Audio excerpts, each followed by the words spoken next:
What's up guys? At nandito po tayo sa Bagsit River. At andyan, tingnan natin yung ganda ng tubig dito guys. Ang linaw at ang daming bato. At ikutin natin itong Bagsit River.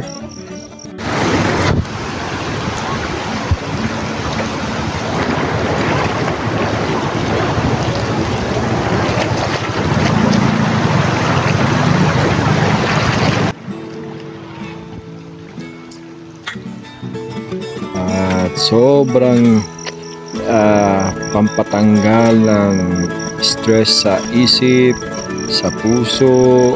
Tingnan natin yung magandang kalikasan dito guys. At pasyalan nyo dito sa Palawig, Zambales, Bagsit River. Yan, at ito po yung bibili po nito mag-cottage. At mura lang po ang cottage, kaya kung gusto nyo pumunta dito, ayan, tabing ano siya, sa tabing ilog yung cottage. Ayan, at ang daming tao ngayon na dito guys, kasi holiday dito sa Zambales. At ngayon tayo ay happy holiday rin, pero iba yung holiday natin dito. Hindi tayo mag-holiday na sambahin yung Diyos-Diyosan ng Zambales, kundi sambahin natin ang tunay na Diyos ng Zambales, kundi ating Panginoong Diyos. At yun, kaya tayo pumunta dito dahil siya ang lumikha ng kalikasan ito. Kaganda-gandang kalikasan. Yan guys, at pasyalan natin. Ikot tayo, panoorin nyo itong video na ito. Kung nais nyo pumunta dito, at least magkaroon kayo ng idea kung ano man ang makikita nyo dito sa Bagsit River. Yan, ito pa lang yung entrance pa lang to. Entrance para sa mga cottages.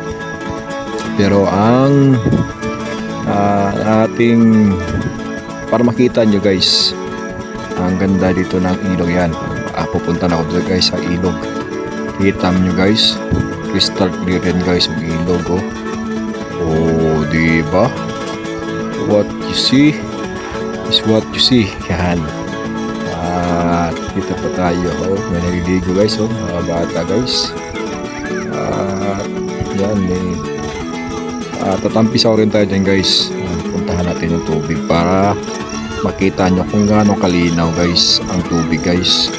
Pababa tayo dyan sa tubig. May bata. Yan.